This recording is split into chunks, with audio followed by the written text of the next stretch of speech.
Hello, everyone. My name is Stanley St. Rose, and today we're going to be talking about The Decay of Lying by Oscar Wilde. Now, before I go into summary analysis of this work, please remember to leave a like, subscribe, and/or comment so that the channel can continue to grow. Now, The Decay of Lying, very interesting work here by Oscar Wilde. We're looking at art, we're looking at literature, we're looking at our imaginations versus realism. So now, aestheticism, this movement, it's pretty much you're looking at the imagination, the art of lying, as is discussed within this work. It's looking into the imagination. You know, a lot of great movies, a lot of great books are built within the imagination. We build these worlds and these ideas within our minds, and then we put them to paper and share them with people. True art is something that comes from within. True art is something that we all, it all comes from within. And in many ways, sometimes some writers, some authors forget about that. And we're kind of debating here. Vivian and Cyril, they're having a conversation of what is art, and what is the cost of being real in art. A lot of movies today, they try to show you the truth of the world. They try to, a lot of shows, a lot of artists, they want to talk about suicide. They want to talk about depression. They want to talk about real things that impact real lives. Um, you know, Telling the truth in terms of depicting in its true form what people are going through. Um, it's not, well, what's being debated here, or what Vivian is debating here within this work, is that that's not true art, or that it lacks something because, um, well, it's not, it's not really utilizing the imagination, because art doesn't imitate life. Art is the thing that life, it's something that drives culture. It's something that makes people think differently. And truly, everything that is created, it comes from within. So that's why, for me, that's why this essay, this work here is actually very profound. It's because when you really think about it, true art, it's something that comes from within you. Every author who have ever written a novel, a book, every movie that's ever been made, it's something that someone created from within themselves. Some of the best books and pictures and paintings. It's something that existed within an artist's mind before it got on film or on paper.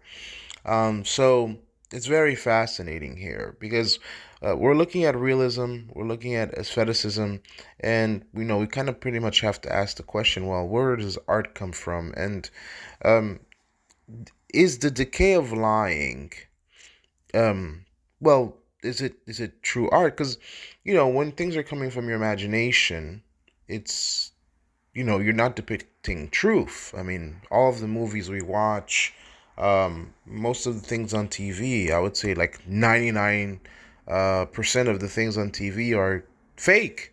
All right, the movies are fake. When people die in movies, they don't die in real life. Um, Things that take place in movies, they're not true. So these lies are beautifully crafted, and sometimes they have to say something. I mean, all the superheroes we love, Spider-Man, Superman, Batman, all the characters that we've grown to love and throughout the whole course of our lives, they don't exist. They're not real. But we love them. We defend them. We wear clothing with their pictures on them. They inspire us. They tell us to be brave. They're not real. Spider-Man is art. Batman is art. Your favorite TV show, that's all art, and it's all fake. It's all lies. It's all true. Um, it's all true in the sense that, well, I mean, they're not real, but it's true. Like the things that they depict, I mean, you know, um, they inspire us. They encourage us. I mean, there's certain movies you want to root for the underdog because maybe you see yourself in the underdog. That's why people love rags to riches stories because a lot of times we see ourselves. You want to cheer on the protagonist, but the reason why you want to cheer on the protagonist is because you see yourself in the protagonist. Because most human beings, unless you're like a billionaire or something, you always feel like you're the underdog, that you're the one that's trying to climb the ladder. And so this work here does push you to think about reality in a different way. So here, Vivian is saying, well, nature and life shouldn't be the ideal, because a lot of authors have said, nature is the sublime. We should all get inspiration from nature to write, to do things. But no, here within this work, it's saying no. Lying, um, the aesthetics, the imagination. That's where you should get your creativity from. That's where true art comes from. We shouldn't rely on life. We shouldn't rely on reality. Art shouldn't be driven by reality and nature and things like that, but um, it should be driven by our artistic lies. And again, I mean, no one approves of lying. We all know that lying is bad, but all of the art in the world, if you really think about it, um, movies, plays, The Lion King, I mean, these are not things that actually happen. They're all just fabricated, beautiful lies that have been cheered in all of our society. Um, Maybe you don't agree that they're lies. In terms of deeper meaning analysis, maybe you don't agree that they're lies. Because I mean, when I watch a TV show, when I watch a superhero, I'm not really thinking about, well, this is a lie. I'm thinking about, this is art, and art, you know, it comes from the imagination. When you know something is from the imagination, I've never really viewed my imagination as lies. I've just seen it's just raw creativity. It's not based off of, because Spider-Man is not based off of real life situations. It's fiction. It's made up. And I mean, well, yeah, I mean, if something is made up, it is a lie. So, see, this is kind of like a tongue twister. It's really something that's deep and profound, that you have to really think about what's being argued here. Um, but at the end of it, at the core of it, what we come to, the conclusion that we can come to with this work is that um, authors or artists that rely upon nature and life as their source for creativity, um, well, the argument here within this work is that they bore us. They're not successful. A lot of writings that focus on reality and just life and nature, sometimes they're just not that successful.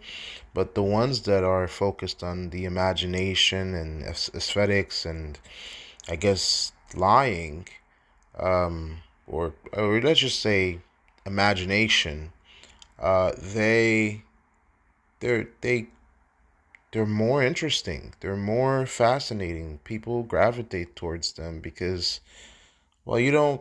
Again, when we watch movies, when we look at art, when we go to plays, we don't want to remember the darkness in life. I mean, reality can be a grim place with murders and all the horrible things that happen to people and the wars and things. It's really hard to take inspiration from nature, because even nature itself is pretty dark and and grimy. I mean, a lot of artists in the past have written beautiful things about nature, but truthfully, like in the wild, the way that animals hunt and kill and have to survive, it can be a very dark and nasty place and filled with because the animal kingdom is not nice. All right, it is brutal. It is survival of the fittest. It is eat or be eaten. Um, but different authors have seen it in different ways.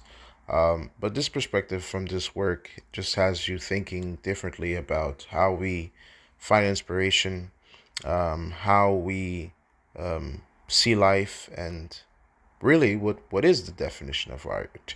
Because this work definitely gives you a definition of art that relies more on the imagination.